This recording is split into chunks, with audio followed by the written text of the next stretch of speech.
everybody put on closed captions. Yeah. I probably need them anyway. All right, so next up is Bill Mulligan. He's gonna wade into it.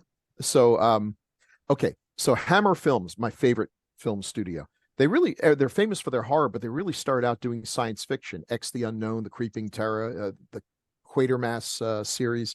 And they wanted to continue with this. It's interesting what might have happened if it had succeeded. They bought the rights to I Am Legend, Richard Matheson's amazing novel. And he wrote the screenplay. Everyone agreed it was going to be great. Peter Cushing was going to play Neville. This was going to be aces. And the British film censors they just basically said, no, there is nothing you can do to fix this. I think the quote was something like, we would have to invent new words to describe how loathsome this is. You couldn't get a more definitive. They were like, what can we do to change it? And there's like, there is nothing you can do. I don't know what put their knickers in a twist about this, but British censors are sensitive folk. They're really sheltered. They are. Yeah. And yeah, well, in those days, a film like King Kong versus Godzilla got an X rating, so that's right. But this would have gotten, I mean, an X rating where you were still allowed to show it. This would not have passed. They were basically saying, don't waste your money.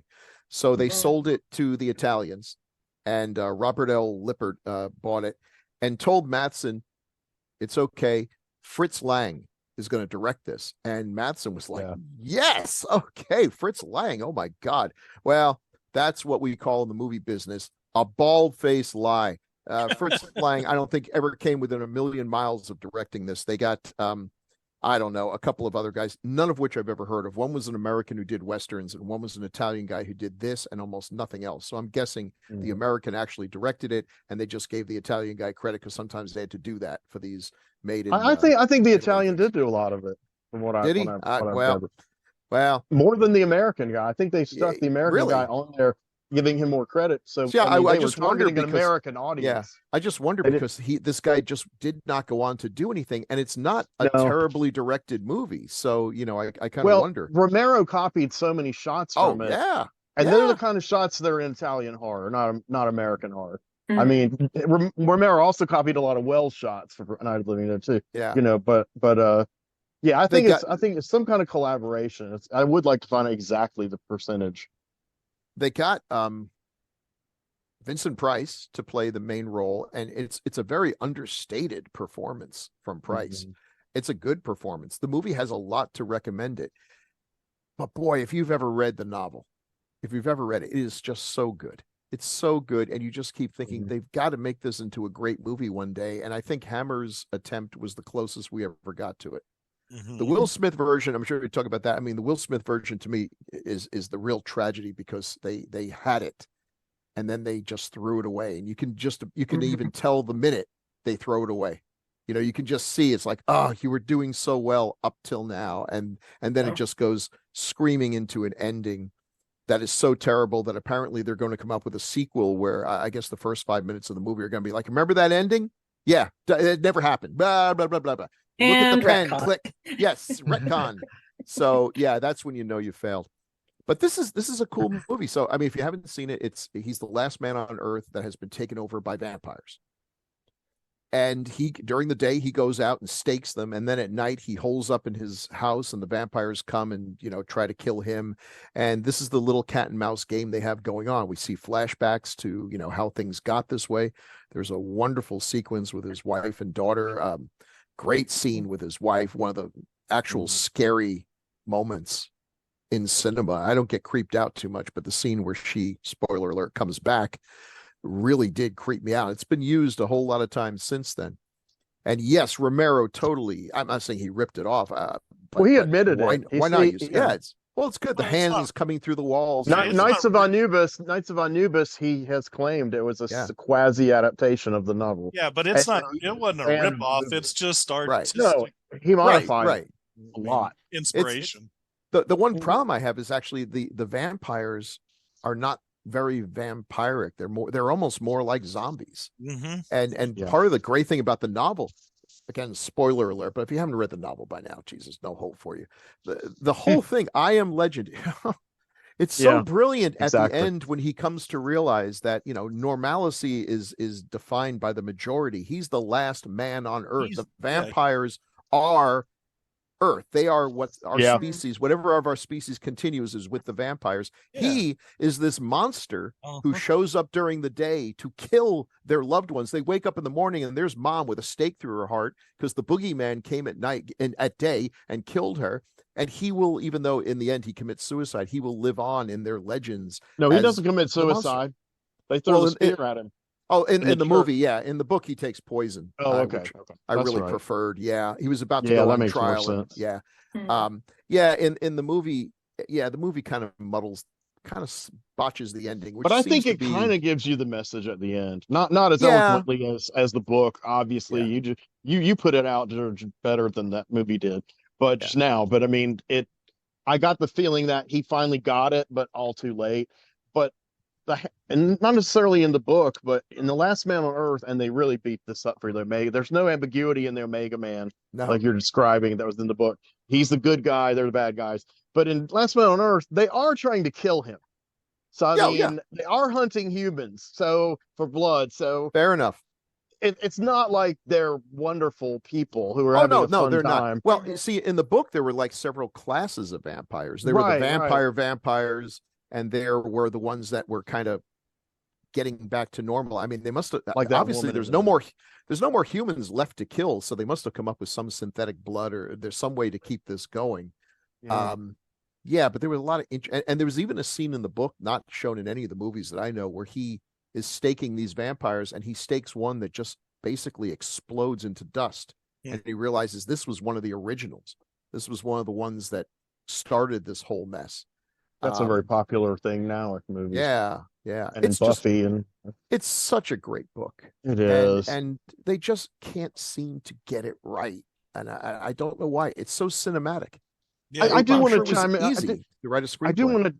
I do want to chime in on the movie though, but because I feel like just the movie on its own merits and its influence, which is incalculable thanks to Romero, for totally incalculable influence. And of course, is obviously Matheson.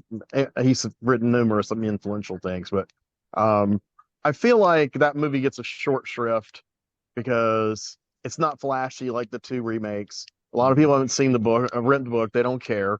But when I watched it for the first time, which took me a long time to see it, really. I mean, I first saw it maybe 23 years ago, and when I finally watched it, I didn't think about any of that. I just watched it as a movie. And to me, it did feel kind of like an Italian movie, because maybe that's just because I was watching a lot at that time. I was really getting into Giallos and Gothics. And when I watched it, I was like, this is different. It's a different mood. Definitely some things from Night of the Living Dead are in there. But I thought Price's performance really, it's my favorite of his. And I feel like the sadness over the dog, they tried, I don't want to say they tried to do it. They did it in the Will Smith movie, but to me, I felt nothing. I liked the dog. The dog was a better actor than Will Smith, and I'm not joking.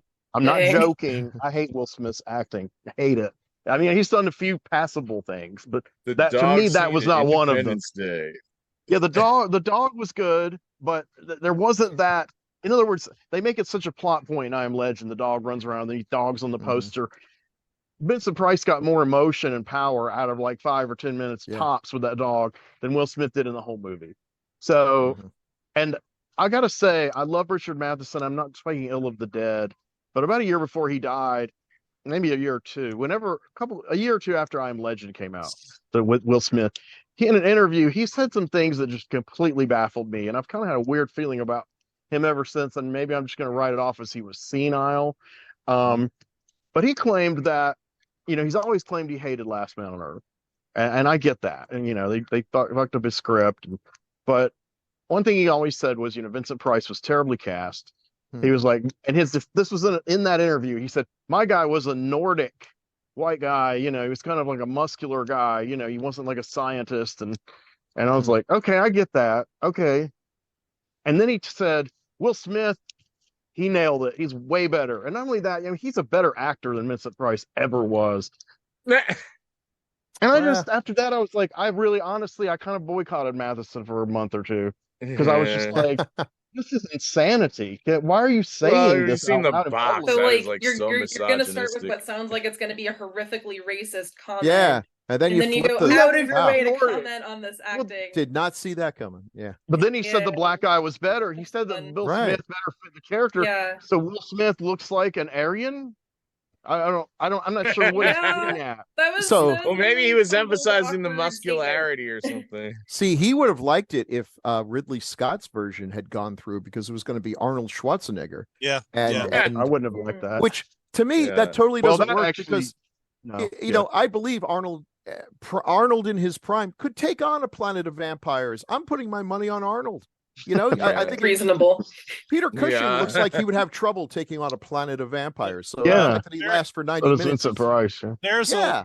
There's a lot. I read that script, and there's a lot that in terms of just like some of the scenes that carry over into the Will Smith movie from that previous script that was intended for Schwarzenegger. I'm thinking particularly and I think this is based on a sequence from the novel. It's been a long time since I read the novel, and that's that sequence with the bright lights out on like the dock or something like that, where you like puts where the lights come on and the vampires all back off or something like that. I'm trying to remember now. It's been Sounds familiar. time, but there's that sequence. That same sequence is almost the same in the Schwarzenegger script as what we saw with Will Smith in that sequence. And so you know how studios are. You know, they'll nibble all the gristle off of the previous script because they own it to do that. But I'm a fan of all three adaptations for different reasons. I think Last Man on Earth is a very effective adaptation because of its limitations budget wise, that it becomes very moody and creepy. All of just like what you were saying, and that when they're outside and they're Morgan, I mean it's a creepy experience, and it's done in good atmosphere. Yeah, it's very atmospheric. And then but to jump over Omega Man for a second, go to I Am Legend, that alternate ending. If you've not seen it with the alternate ending, I recommend it because to me, I walked out of the theatrical and I was mad. So what was the alternate ending, Keith? Okay. Now, but when I finally watched it with the alternate ending, now I loved it. Okay. I went from hating it to loving it. Okay. So that's where that went for me, because it hit me the right way. Because for me, the key to I Am Legend is that he's got to have that realization moment that I'm the monster, right? And in the theatrical, he doesn't actually really get that opportunity. He just sacrifices himself, and it's this, it doesn't make any sense in that it just like, wait, we didn't get the point. And but in the alternate ending, there's the sequence where in the movie he blew himself up. Well, that doesn't happen in the alternate ending. In the alternate ending, instead, he's there with the female vampire, that he's been experimenting on, and they're coming at him, and the male vampire is on the other side. And they have already established earlier in the alternate ending that the woman has the butterfly tattoo. That's a running visual theme through the movie. It goes all the way back to the flashbacks before, where there was like there's just this visual imagery of the butterfly. Okay. If you watch it again, you'll see. But when we get there, this guy, the male vampire is like banging against that glass trying to break in, and he finally stops at a certain point with his hands, and he forms butterfly with the blood on his from himself like that. And there's this realization by Neville when he sees that and remembers the butterfly on the female.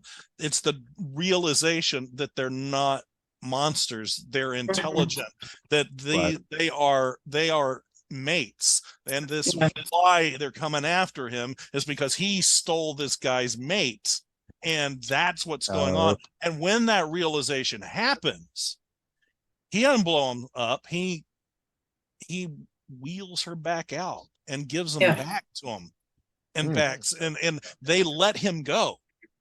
Oh wow. See, Yeah. they let him go, and because he's realized that they're intelligent, they're different. That's a much better ending. But they're But they're intelligent. evil. It's so much better, and it's so emotional and all that. And then, at the very end, he's still alive with people, and they're leaving. They're trying to go find that base and everything that they're trying to go to. So if they're going to pick up on that for a sequel, that explains why, because they're going with the alternate ending, The which superior ending. Right. Right. This is far superior. Which means that it would be operating with Neville understanding that they're not going to be human again. They're something different, and they're worth respecting because they're something new, basically. Yes. So, I love that theme in stories of just kind of playing with like monstrosity and humanity, and like, is this person, and also same with artificial intelligence and science fiction, like, is this thinking sentient being human? Are they not human? Are they a person? Are they not a person? And I feel like in I Am Legend, like the vampires, you see that they are people. Like they've evolved into a different, type of being, but there's still people in there. Right. If only they had stuck with practical effects instead of this cartoony CGI. Yeah, the effects was a big turn. The CGI from that. But then that rolls me back to Omega Man, which I just absolutely, I love everything about Omega Man. I love that movie. I am an Omega Man stan, okay? But I mean, everything about it, it's got a creepy tone, it's got some cool groovy music from start to finish, and some excellent cinematography, great performances, just all about it. And and just hammer you over the head with symbolism and stuff in just a way that I love. But yes, there really isn't a good moment at the end where he really fully seems to recognize and embrace the fact that he's the monster. I wish that happened. He's Jesus at the end. I mean, he was our last best hope, right? And all that kind of stuff. But there's never that thing. And that's what the I Am Legend adaptation with the alternate ending gets, that it was missing from the others, and that I wish could have been there. But I can forgive the Omega Man because there's such an awesome moment with him, laid out like he's on the cross and in a pool of blood. and then they take his blood. They take his blood because his blood will free them all. I mean, really, at that point, he's missing. Hey, give me a couple of fish, I'll show you another trick. I mean, it is the most Christ metaphor that's ever. And it's missing that humanity point, because it's like he's going to say they're all going to turn back to human. That's the goal here, and that's where it kind of misses the point. If I could bring up a controversial point, like doing that. In a way, I feel like Heston is racist toward the family. He has it is like racism. It's kind of like when Kirk realizes I hate all Klingons. Regardless. And that, to me, that's a powerful moment when you realize, oh wow, I'm a racist. I have monolithic thinking. They're religious fanatics. I mean, they're very I'd actually have more respect for vampires. They're very unlikable. Omega Man is all like I said, it likes to hit you over the head with the symbolism. I mean, it's science versus religion. It's white versus black. It's think of your 1970s issue, and there's some that's got a conflict, and it's probably being addressed in Omega Man in some capacity. But it's entertaining as hell. I just love it. The great one, the best thing about it, the most memorable line is when tell me the name of the newsman who turns into the cult leader. Anthony Zerbe, I know, but he's Matthias. Matthias is his name. And I keep hearing Rosalind Cash is like, Matthias in the family, Robert. I'm like, oh god. But that's not the line. The line is when they finally capture him, and he's like, everything you knew is gone, Neville. But I always quote it. So if you know it, Keith, please go. But if not, I can't think of it right now. But it's so incredible because like the movie goes to a standstill, and of course Heston is still all defiant, but Zerbe's just like, it's over, man. Your whole way of life, your whole culture is gone. And he says it like in a very dramatic way. It's not cheesy or anything. Yeah, he's like a cult leader. I mean, they're playing him up like he hates technology. No one else. What? Yeah. I love those 70s films with like Charlton Heston. He takes his shirt off at every opportunity. And granted, I mean, the guy lifted weights and everything, but he's not ripped. He's not cut. He's rocking like the best dad bod you're going to see at the beach. And that's what an action star looked like back then. You know, he hasn't been juicing up with steroids. It's a great body, but it's a normal great body. Right. It's not, it's not it's the kind of body you get out working out by killing vampires, not by shooting steroids and lifting weights. And doing 100 push-ups a day. It's that kind of body. Just 100. Well, on the fingertips. Yeah. So Bill had some other ones he wanted to talk about before we move forward. You know, one thing I wanted to bring out is like I had to ask myself when I was thinking about this, why do I love post-apocalyptic films so much? And I think this is, and maybe I'm just speaking for myself, but I think this is something that an awful lot of people agree with. You know, you think of shows like Survivor, and YouTube is just full of, here's 10 ways you can start a fire if you're lost in the woods, a scenario few of us will ever face. But they have millions of views. And I think this is like civilizational anxiety. The fact that in our minds, we realize compared to our ancestors, we are soft. We are so soft. Yeah, we're ill-equipped. And we are all one natural disaster away from it all being taken away from us. The question that's I'm going to talk about that a lot with gas. Could we make it? Could we make it? How long could we make it? Best case scenario. Yeah, if society relies on me, we're done. I don't even know how to make a fire. You know? I mean, my go-to thing will be to go to the first farmer I can find and offer to tutor his children and scare the crows away or something, because it would all come down to food. You know, very few of us have any usable skill in that post-electricity era. So really, our survival will be weak. So here's two movies that I realized after watching them again. I think they've got the same twist ending. I'm not 100% sure, but I think they are. 1958's Teenage Caveman. I know. Terrible title. It was originally made under what was it? Something else. I don't know. It was made EGA. No, just kidding. Yeah. It's a Roger Corman movie. He had no budget, even less of a budget than he usually had, and it's about a bunch of cavemen, and they live in a really crappy part of the world, and right over the river is this beautiful green world with dancing elk and all kinds of things to eat and everything, but they are forbidden. Their religious law forbids them from going over because bad things will happen to them. But Robert Vaughn, who's the teenage caveman, he's 26 years old in real life, and he looks like he's 36. But you know what? Life was hard back then. It ages a man. Although they all have these great haircuts, so someone there really got good with the sharp, rocks and stuff. It's ridiculous. He questions the law, as teenagers often do. And, the elders of his tribe, all the guys, the older guys, shut up, basically, they argue. And but he takes a group of young men over there, and they visit, and there's lots of dinosaurs, which looks pretty good because they stole it for 1 million years BC, like all films did back in the 50s. They just took those poor little lizards with frills glued to them that they made fight each other. It's terrible. Many animals were hurt in the making of this film. Well, I'm a lizard parent, FYI, so that especially breaks my heart. It's very sad. You could just see they did not want to fight, but they were forced to. Yeah, I know. Yeah, was it Italian? No, I'm kidding. No. And then it was released on a double bill with How to Make a Monster, which is the meta sequel to I Was a Teenage Frankenstein, I Was a Teenage Werewolf. It's really ahead of its time. But anyway, he goes over there. Now, there's supposed to be a monster there that kills with a single touch, and they find it. And then in the big twist ending, it turns out that the monster was just a guy in a radiation suit who has this mysterious book that shows pictures of like New York and atomic bombs. It's not the past, it's the future. Or is it? Because then the dead guy comes on and he's like talking, he explains the whole movie, because the cavemen were like, what is this strange thing with whatever, and they go on to the valley, and I guess they have a good life.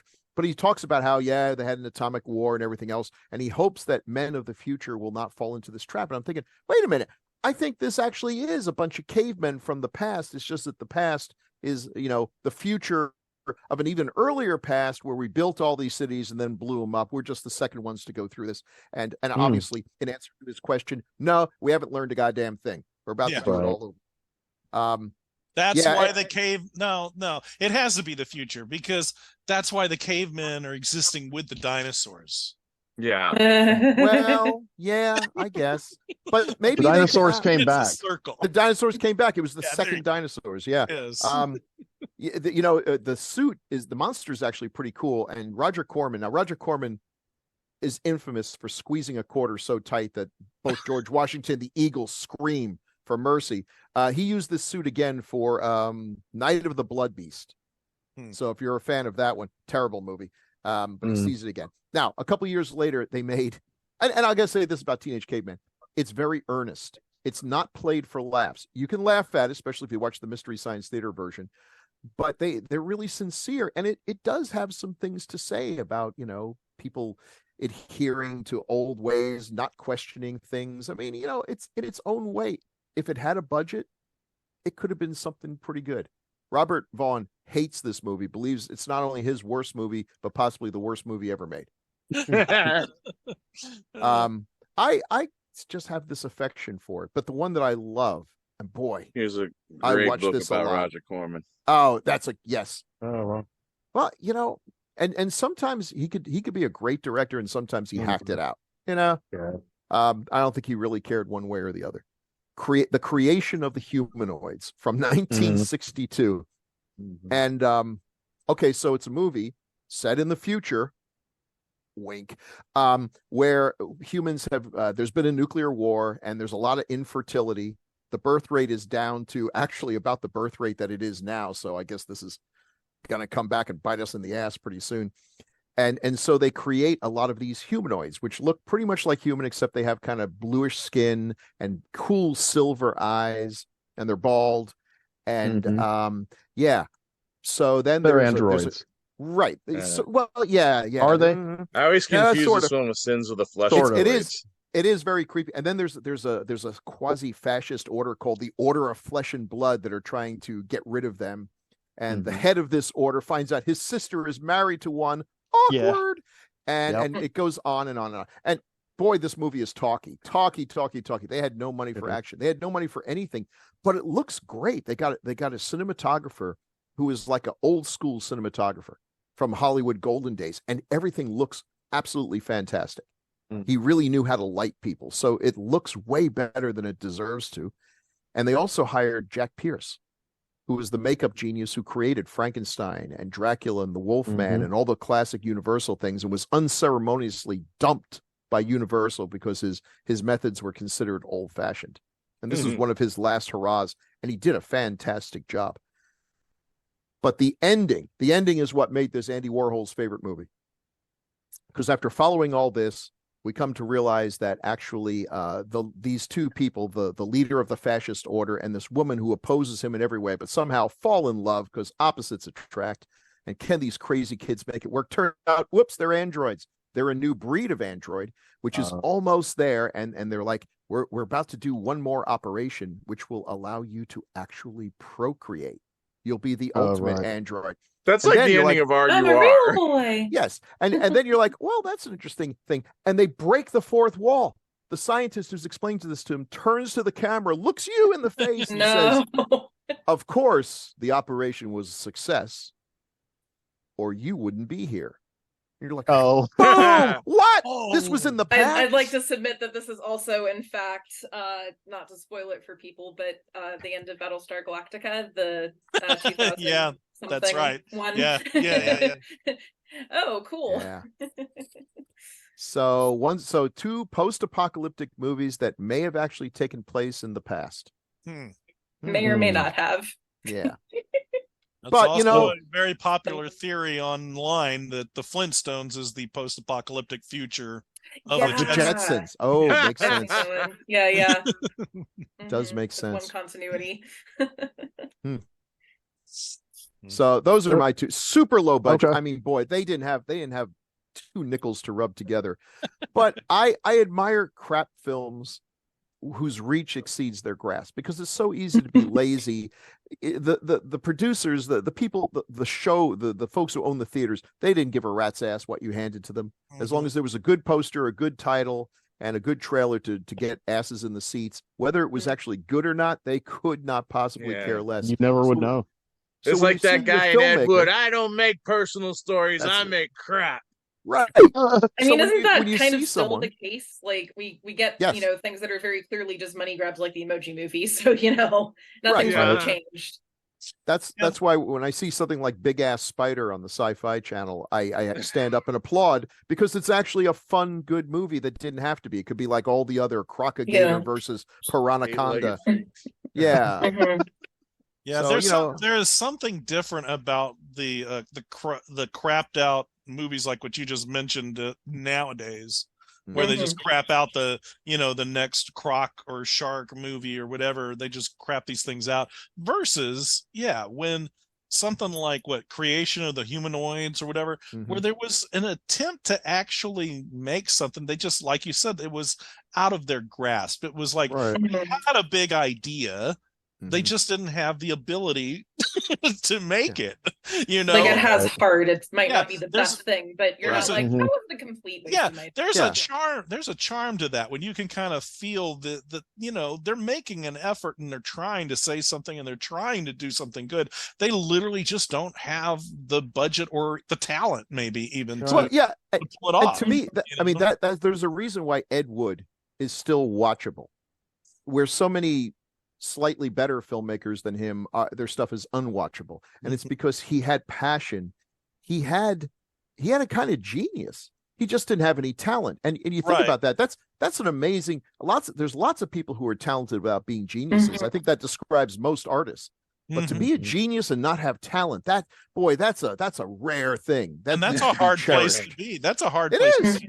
Yeah. All the great ideas in your head, no way to make them actually pan out into what you're envisioning. And you're so delusional that when you make it, to you, it's like, oh my God, my dentist looks just like Bela Lugosi. He's like, he looked nothing like the man. But Ed Wood looked at him and said, it's uncanny. It's like, what? Really, Ed? Is anyone else seeing this? But God love him. God love him. Yeah.